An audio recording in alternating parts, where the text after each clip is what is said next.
வணக்கம். பெரியபாளையம் அருகே பழமை வாய்ந்த ஸ்ரீதேவி பூதேவி சமதி பிரசன்ன வெங்கடேச பெருமாள் திருக்கோவில் மகா கும்பாபிஷேகம். திரளான பக்தர்கள் கலந்து கொண்டு சாமி தரிசனம் செய்தனர்.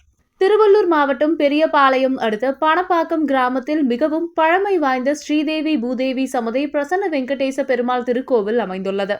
இக்கோவில் புதுப்பிக்கப்பட்டதை தொடர்ந்து இன்று மகா கும்பாபிஷேகம் நடைபெற்றது. யாகசாலையில் 3 கால பூஜையுடன் தொடங்கப்பட்ட கும்பாபிஷேக விழாவில் வாஸ்து சாந்தி, காப்பு கட்டுதல், கணபதி ஹோமம், நவகிரக ஹோமம், கோ பூஜை உள்ளிட்ட பூஜைகள் நடைபெற்றது. இதனைத் தொடர்ந்து மேலதாளம் முழங்க பக்தர்கள் புடை சூழ கோபுர கலசத்திற்கு புண்ணிய நதிகளில் இருந்து கொண்டு வரப்பட்ட புனித நீரை ஊற்றி ஆச்சாரியர்கள் கும்பாபிஷேகம் நடத்தினர். அப்போது பக்தர்கள் கோவிந்தா கோவிந்தா என கோஷமிட்டு பெருமாளை வணங்கினார்கள். இதனைத் தொடர்ந்து கும்பாபிஷேக விழாவில் பங்கேற்ற பக்தர்கள் மீது புனித நீர் தெளிக்கப்பட்டது.